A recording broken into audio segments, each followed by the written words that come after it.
Since their loss against Duke, the Michigan State basketball team has been cruising, up until this week. Not many would have expected that a week of games at Rutgers and home against Southern Utah would be a stretch that Michigan State needed to pull away rather than dominated. Cassius Winston finished the game 5 of 6 from behind the arc to contribute to all of his 15 points. Mandatory credit Mike Carter who said Today Sports the Spartans leading by just 5 midway though the second half were at this point just trying to escape from a week that saw number 5 Florida, number 2 Kansas, and number 1 Duke all fall to unranked opponents. However, Michigan State used at 225 over the final 5 minutes to pull away and win 8,863. All in all we played okay, said Michigan State coach Tom Izzo. We played much better than some other top 5 teams this week: Duke, Kansas, Florida. Michigan State got double-digit scoring performances out of 4 players, led by Jaren Jackson Jr., Miles Bridges, and Nick Ward who scored 17 points apiece. Bridges and Jackson each recorded a double-double by grabbing 11 and 13 rebounds respectively, while Cassius Winston scored 15 with all his points coming via the three-pointer. Jaren did some things that we wanted him to do.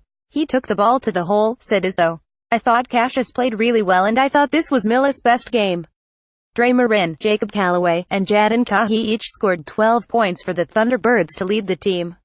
With the victory the Spartans improved to 91 on the year and will be a favorite to hold the 1 spot in the AP rankings come Monday, while Southern Utah fell to 54. That's a dream come true, said Izzo. You always want to be ranked that high. We are happy to have that, said Bridges on the potential of being number 1 on Monday. Michigan State led 5,651 with 11:41 remaining as the Thunderbirds used a 102 run, which included 2 of their 11 made three-pointers. However, that is as close as they would get. It took Michigan State a while to pull away, but in the most crucial stretch of the contest the Spartans flexed their muscles. Clinging to that 5-point lead, Michigan State used a 164 run that stretched from the 822 mark until there was 445 remaining to stretch their lead to 19 at 7,960, their largest of the game up to that point. MSU finished on a 92 run the rest of the way to get to their 25-point victory. After they made that last shot we continued to run, do what we do, and they will give, said Bridges. It did not look like it was going to be a 2-possession game at any point in the second half with how well the Spartans, specifically Cassius Winston, shot the ball in the first 20 minutes. The Spartans, by way of shooting 70% 7 of 10 from behind the arc, went into the half leading the Thunderbirds 4,230.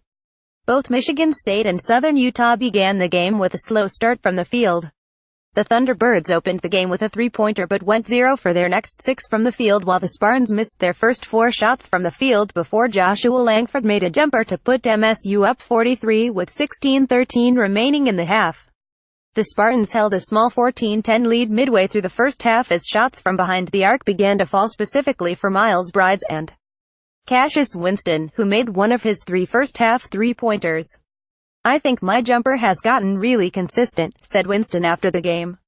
I feel like now when you kick the ball out to me there is a good chance it is going in. Michigan State used a 100 run from the 11:50 mark to 925 remaining in the first half to stretch their lead up to 2,410. The run included back-to-back three-pointers from Winston as well as an NBA highlight layup from Bridges where he backed down his defender, spun away from him, and went up and under 3 Thunderbirds to convert the basket. Even at Miles Bridges 01 Stankolas at Masu_basketball drives are a thing of beauty. Pic.twitter.com/Clerqua, Michigan Street on BTN at Michiganston BTN December 9, 2017. However, Southern Utah quickly responded with a 50 run of their own to cut MSU's lead back to single digits at 2,415 with 750 remaining in the half. The Thunderbirds shot an astounding 42% from behind the arc, 6 of 14, 2 of them coming from Dre Marin and Jaden Kahi, who led Southern Utah with 7 points apiece at the break, to keep relative pace with the Spartans as they trailed 3,223 with 342 remaining. They made a couple of tough ones early, said Izzo. They hit some threes that I'm not sure they were making on film. Teams are shooting too good from the three-point line against us. Michigan State pushed their first-half lead back to double digits by virtue of Winston three-pointer, Langford jumper, and a Nick Ward three-pointer, Gessa Ward three-pointer to get into the break up 12 points. Through the first 20 minutes, Winston led the way for the Spartans with 9 points all coming off of three-pointers, while Langford added in 7 on 3 of 5 shooting. The Thunderbirds, specifically Jacob Callaway, continued to have a hot shot from behind the arc as they methodically cut Michigan State's lead down to single digits throughout the second half. Callaway was an offensive catalyst every time Southern Utah made a run to get back into striking distance. He finished the game 4 of 7 from three-point range after coming in just 2 of 10 for the season, and the Spartans held a 5,141 lead with 15:49 remaining as Southern Utah made 3 early three-pointers to bring their game total up to 9. Then Southern Utah went on their run to get not only his striking distance but smelling distance.